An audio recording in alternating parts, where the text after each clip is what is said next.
Hello, and welcome back. Today we have, playing through my PlayStation 1 collection, number 6, Frogger. Released in 1997, Frogger is an action game developed by SCE Studio Cambridge and published by Hasbro Interactive, in which the goal is to find 5 colored frogs hidden throughout each level. Greatly expanding upon the original arcade game, Frogger now ventures through dangerous 3D worlds, but with some new tricks up his sleeve to help him survive.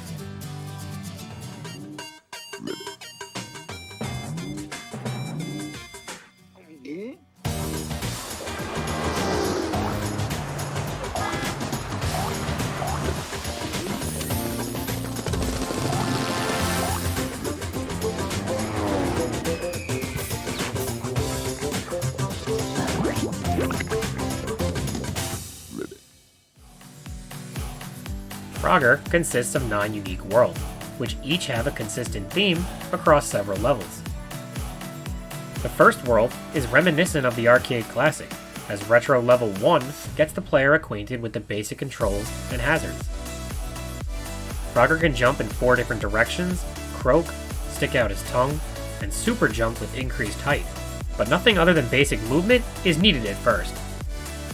From the start, Frogger has 3 lives, and must avoid speeding cars to rescue the frogs on the other side of the map.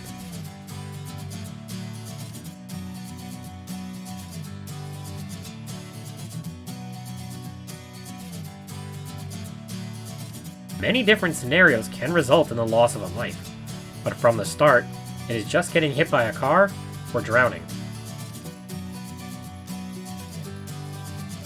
However, each level has a unique starting time, which will result in instant death if it reaches 0. So, Frogger must move carefully, but with speed and purpose.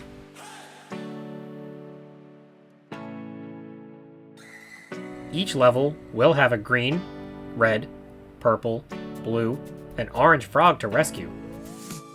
If Frogger can reach them all before losing all his lives, the level will be complete. But if he does lose all his lives, it is game over, and the level must be started over from the start. This is not an issue early on, but as the game progresses and gets extremely complex and difficult, is definitely a barrier for completion. Luckily, the game does have a cheat code for an unlimited amount of lives. This was a necessary game changer, as the game was significantly more enjoyable without the stress of a constant game over. The later levels are so precise and complicated that there is no way I could have beaten the game without unlimited lives, and honestly, wouldn't want to. It was hard enough to just get a single frog within 3 lives, let alone all 5.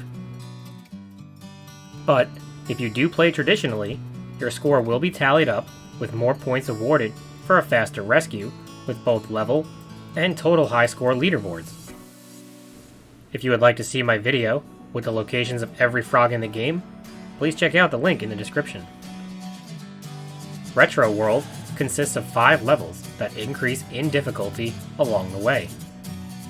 Each will see more traffic and an intensely fast flow, as well as additional hazards such as sinking turtles, snakes, and alligators.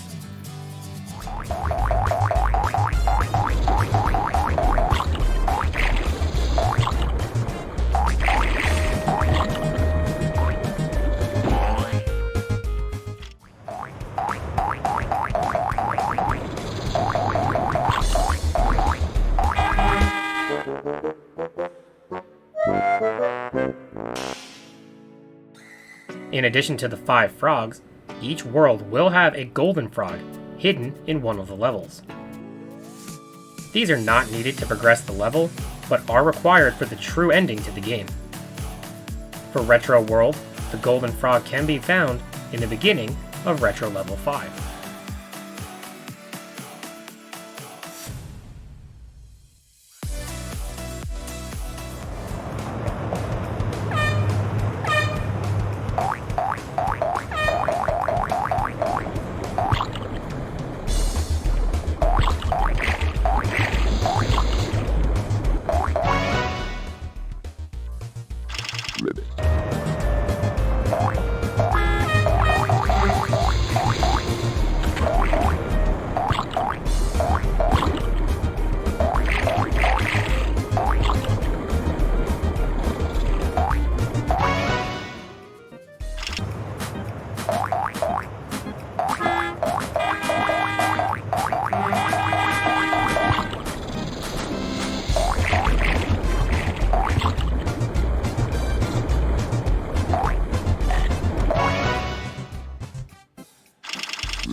After enough persistence, Frogger will complete Retro World and move on to the Lily Pad world. The first level, Lily Islands, is drastically different as the search is no longer linear. The level is a large, open area to explore, with no clear path to take. The level progression will essentially be a mix of exploration and trial and error, as the player tests out different ways to go and discovers the hidden frog locations. With repetition, and remembering where to go, the levels will get easier, as the player masters the layout and hazards. As Frogger travels, he will come across various types of bugs he can eat. The effect will depend on the type of bug. Some will increase your score, some will decrease your score, some will award extra time, and some are extra lives. With the open layout, the player can rotate the camera to try and get a better view of what lies ahead. However, while not too bad in this world, at times, the camera and field of view was a more challenging foe to overcome than the hazards themselves. I would often find myself proceeding into the unknown blind, as I could not see what was right in front of me, and an enemy would then take me out with no time to react. The extremely unfair nature of the field of view will be seen in some later levels. The game would drastically improve with a more zoomed out camera to see your surroundings better. If at times you are having trouble finding a frog, Frogger can croak to help in locating them. If one is nearby, it will respond to help you track it down. In Lily Islands, Frogger must also utilize the super jump to reach a higher platform and sit on the back of a large bird, as the player gets familiar with utilizing all of Frogger's tricks and gameplay mechanics. As Frogger makes his way through the Lily Pad world, the hazards ramp up, with vicious dogs, massive fall damage, and high-speed lawnmowers that can take him out in brutal ways.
I do want to stress the importance of saving your game after completing each world, as this game does not have autosave.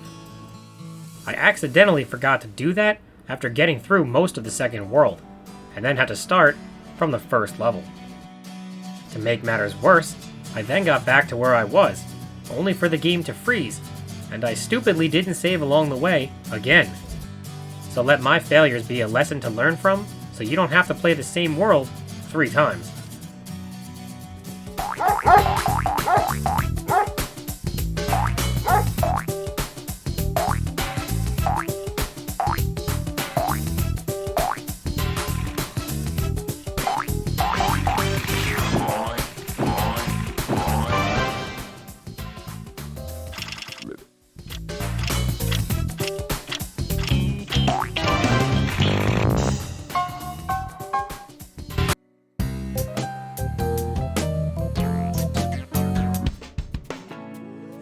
Next is the Leaf World. This world only had 2 levels, but they had some interesting encounters with new foes, such as bees, squirrels, birds, and falling branches.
The fourth world is the Gear World, which sees Frogger in an industrial setting. In scorching switches, you must hit switches to trigger moving platforms to reach inaccessible areas.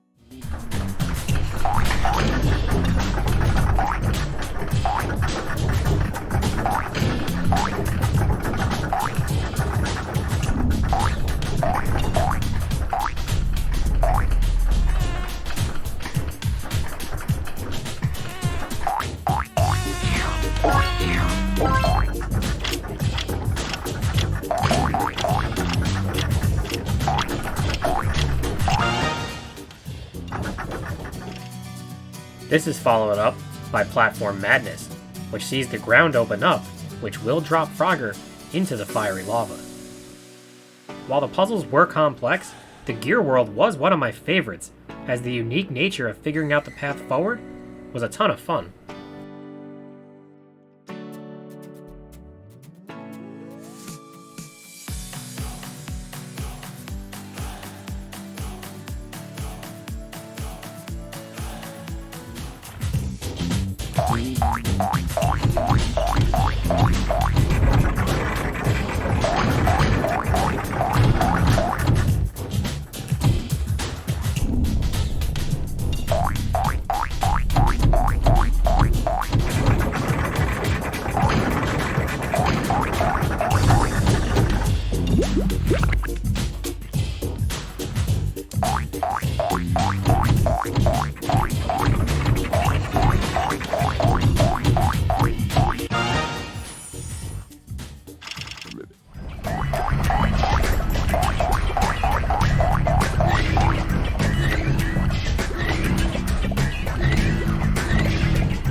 Following the Gear World was another one of my favorites, the Bat World. Dark Cavern introduces the player to a cold and damp cave with very little light to see. However, if Frogger eats a special bug, he will get a temporary increase in the surrounding light. For a quick, short-range burst, use the croak to see a bit farther than usual.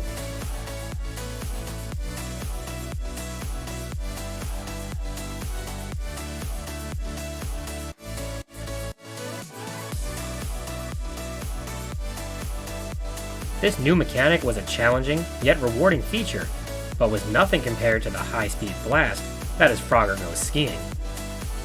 Still shrouded in darkness, Frogger must slide through the level at high speed, while narrowly avoiding spiders, sharp turns, and deadly cliff sides.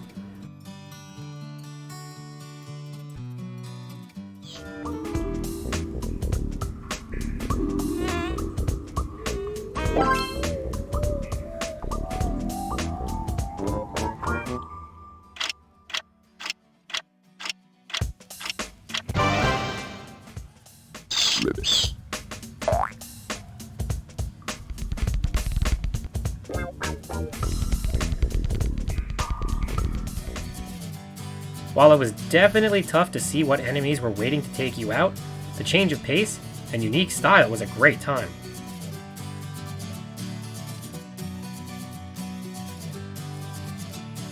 The good times continued with Webb's Cavern, which was another intricate but well-designed and awesome level.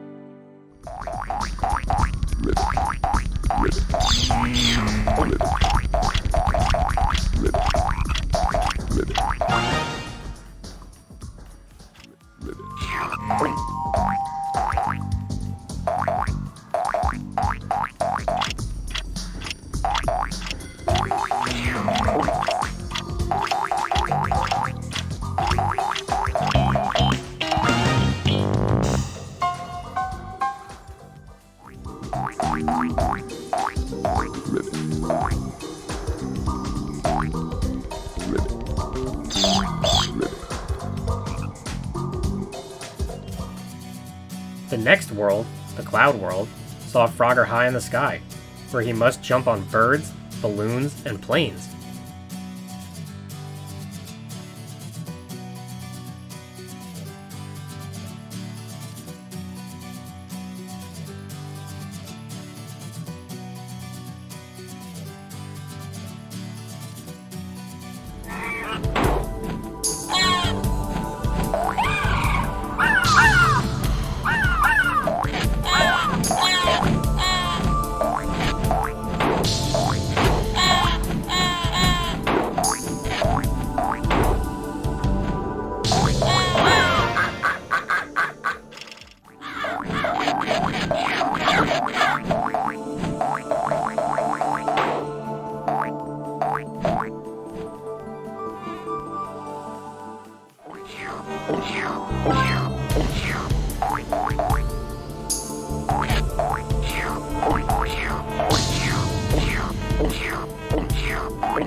These levels were challenging, yet fun, until reaching airshow antics. The level itself was not too bad, but for some reason the planes got desynced and no longer lined up properly, making it impossible to reach the other side, which, unfortunately, was where the final frog was hidden. I then had to restart the level, which was not crazy time consuming, just kind of annoying. But what was time-consuming and beyond annoying were the stupid helicopters that would fly straight up into you out of nowhere and with no time to react.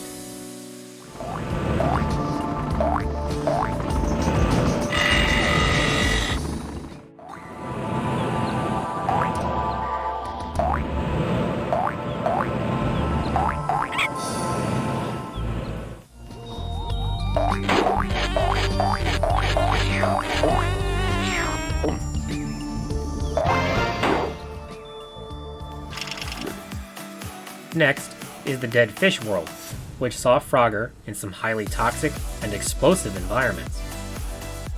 He had to overcome slippery slime, slugs, spikes, rats, and raccoons.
After a while, Frogger will make it to the final regular world, the Cactus world. The hazards are ramped up to the max in this world, with beetles, falling rocks, tumbleweed, snakes, buffalo, and lizards.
The only thing that stands in the way of the final level is Big Boulder Alley, and this was no joke. The player's patience and determination will be tested to the limits, as this rage-inducing challenge took me hours to complete, over the course of several days. The timing and movement must be precisely executed, and the patterns mastered. This will take quite a while to learn the best path, but the reward is greatly satisfying. For me, this was the greatest barrier to completion, and would not have been possible without the unlimited lives cheat, so just be warned in advance.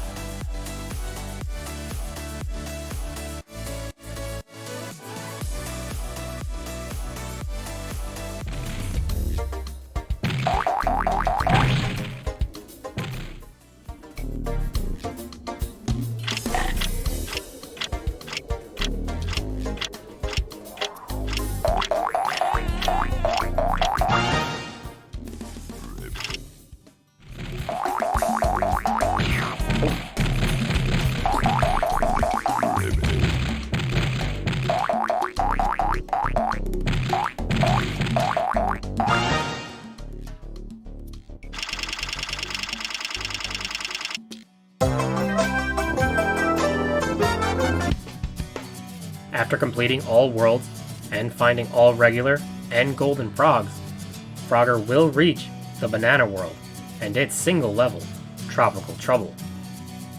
Compared to the previous nightmare, this was a breeze. There were some new enemies, such as monkeys and rhinos, but I felt like this was a great way to wind down the game and just have some fun, which was well earned after the more difficult section of levels.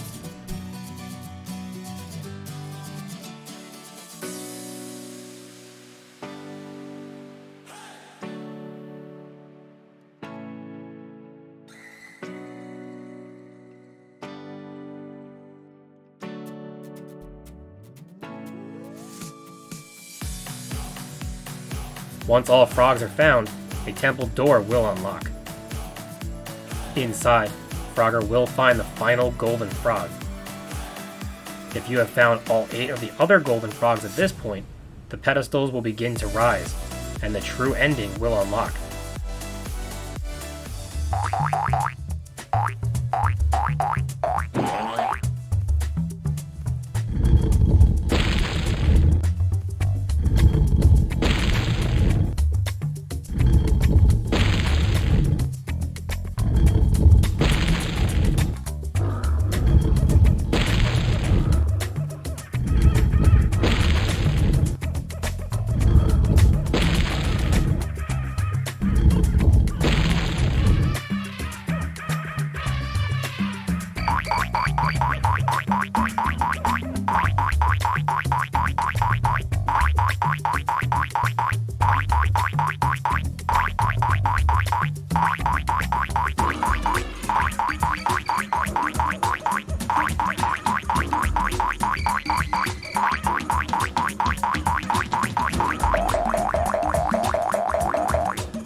The only other game type that Frogger has is a multiplayer race. This sees a split-screen battle to complete unique levels and capture more flags than your opponent.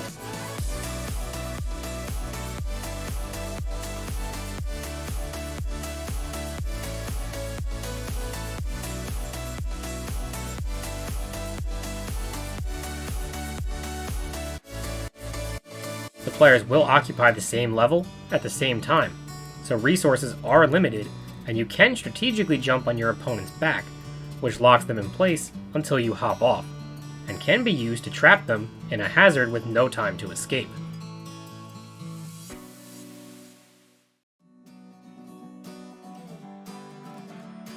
This game was a chaotically fun time to play against friends, with heart-pounding action and levels perfectly designed for the mode.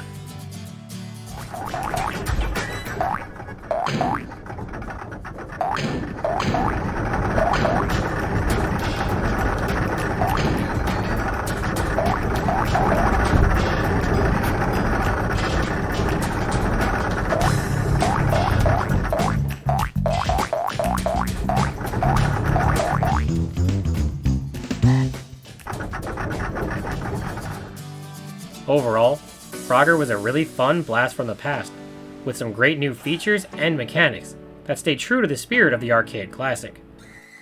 The levels and environments were beautifully vivid and detailed for the time. The different themes, hazards, and enemies provided a large variety and decent challenge. The biggest drawback was definitely the field of view and overall camera angles, which unfortunately is not uncommon for games of this era. At times, I couldn't see what was right in front of me or around the corner, even if I rotated the camera around. So, I would jump forward blind and be immediately rewarded with an instant death. This was incredibly frustrating at times and would have greatly benefited from a more zoomed out view to better see what was coming so you could properly plan and react. It may have been by design though, to serve as a difficulty barrier, as the issue seemed far more prevalent in the later levels than the early ones, and were definitely unnecessary. With a limited time for each level, the game was more about finding the optimal path to each frog, rather than general exploration. Before discovering where to go, I would often run out of time, and have to start over, and would aimlessly wander around until finally finding a frog. At times, certain scenarios seemed impossible, but there was always a way through, even if you couldn't see it at first. Once you did figure out the best option, everything would just click and come together as you mastered the level design and enemy patterns. But with only 3 starting lives and extremely precise and complex levels, I fully recommend utilizing the Unlimited Lives cheat code, as the game is a drastically improved experience with it. Frogger is a game of trial and error, and many deaths will be required to discover the way forward. Once you have completed the game, and you know where everything is, you may want a greater challenge, and playing without the Unlimited Lives cheat code will provide just that. The game will now be about score, speed, and efficiency rather than discovery, and will truly test your skill and mastery of the mechanics. But those looking for a casual experience, who just want to hop around for a while in some hectic and hazardous environments, will not be disappointed, as Frogger will satisfy your craving for nostalgic comfort while still being fun to play today. Thank you for watching, and I will see you next time for playing through my PlayStation 1 collection, number 7.